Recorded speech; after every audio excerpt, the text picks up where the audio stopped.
This is a toast to you. I'm Jason Mraz, and you're watching Toasted.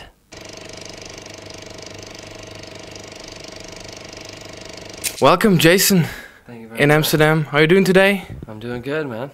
Okay, you've just released your third album, or it's coming out very soon. Yeah. Called We Sing, We Dance, and We Steal Things. And we saw this picture of you holding a chicken Okay. and an umbrella. Okay. Did you steal those things too? That's a good question. Yeah, that picture is actually quite old, actually. It's about 6 years old, that photo. Really? Yeah. Because I saw chickens before in some video. Yeah, I've always had the chickens. Yeah, chickens are my friends. What's up with that?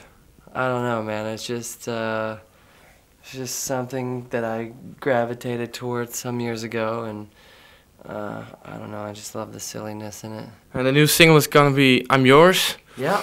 And when I listen to it, it's a beautiful song, of course, but it sounds a lot like a genuine summer song. Okay, great. Well, summer's almost here. I think we always constantly need to be reminded that it is summer somewhere.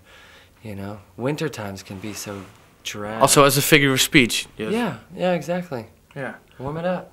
Yeah, and we saw this clip on YouTube with a lot of fans and people singing the song. I mean, I think if you search I'm Yours on YouTube, there's hundreds of individual performances. Yeah. And so it was hard to take, you know, even a fraction of those and put them into one compilation. So, Yeah.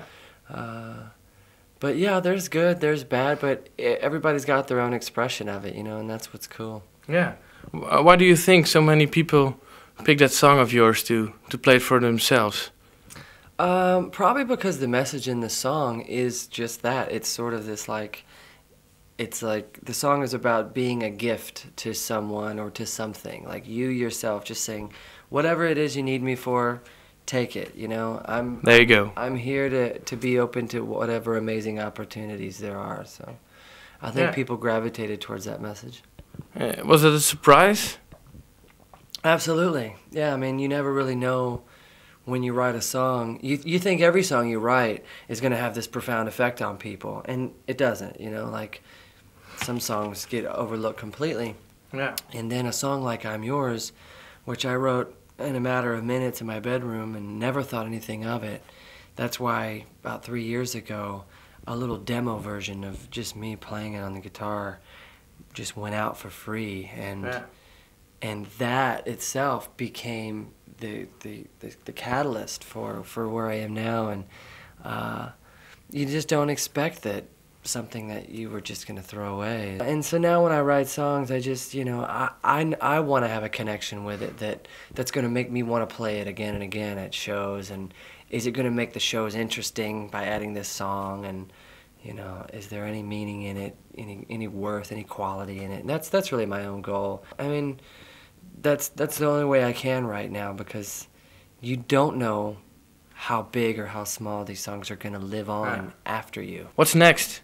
Because there's also one song that had somewhat like a hip-hop beat, and some songs you are kind of rapping, just getting words out very quickly. Yeah. Is that something you'd like to do? Like a hip-hop song or something? No, I mean, yeah, I mean, I'll probably always have the fast-spoken and the hip-hop influenced songs. Where does it come from? It just comes from a love of singing that style, and a love of listening and participating to that style.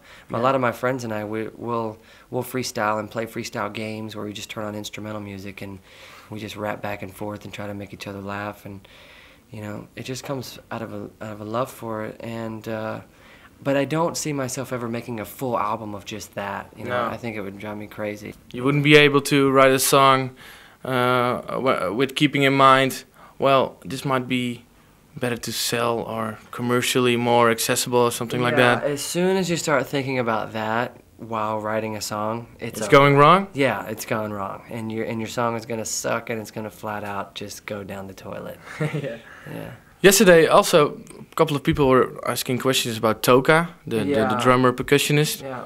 And when I saw him, I was thinking, wow, he seemed like a guy who would get pretty popular too. Yeah, and he is. He's a very recognizable figure.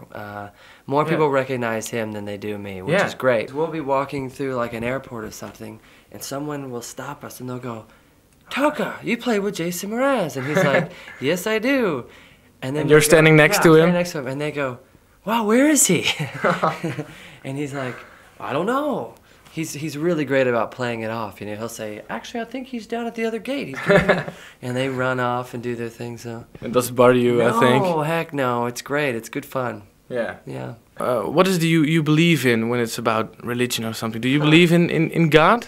I believe in many gods. I don't know. I think there's a little bit of God in everything. You know, I think, you know, I'm more starting to believe that the Earth is this great big organism, but even it, the energy that fuels it and is constantly mulching it, is definitely the work of, you know, many different gods. And whether or not we're part of a even bigger organism in the universe, you know, who knows? You really think so? Yeah, you know, so the science of it is something I'm just getting into, but the religious and the spiritual aspect of it is something I've always been into, and always curious as to what all the great avatars and prophets have said over the years. Yeah.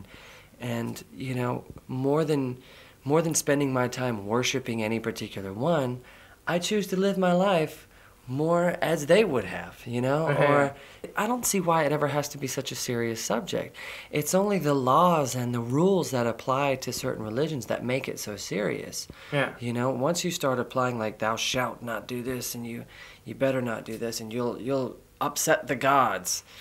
It's nothing for you.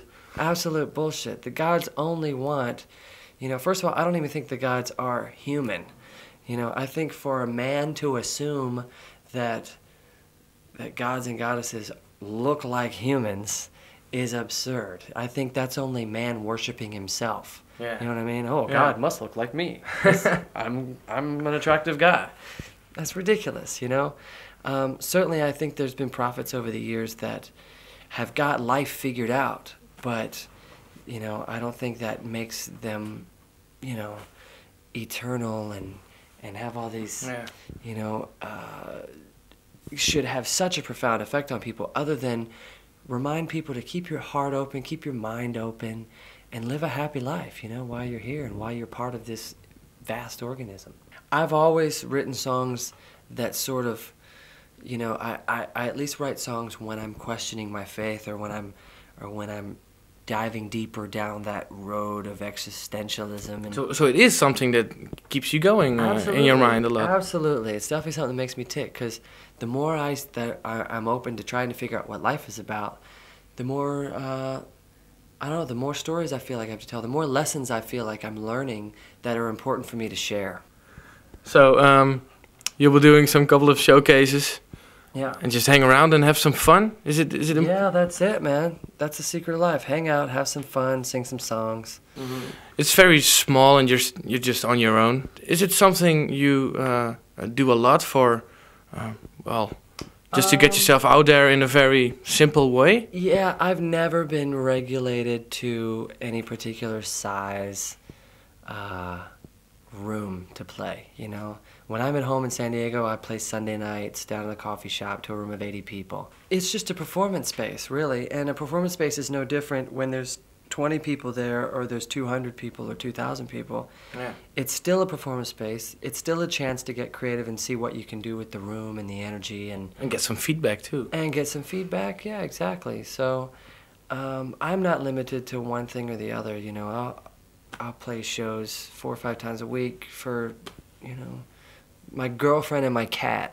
Is it also important to go back to where you came from to write songs? Yeah. Because you around the first record, you lived in San Diego already, and you went back to Virginia to record the album there, right? Yeah, that's true. Was it something you needed to do? So I need to go back there to that particular state. It made sense, you know. The producer I wanted to work with and the musician I wanted to work with happened to be from Virginia, and it suddenly came full circle for me. Where all my they were local heroes almost, like exactly, and all my adventures to California were able to be compiled and then take them back home to Virginia, and celebrate those adventures in song and do so in a comfortable place. Did you needed to do that for the latest record?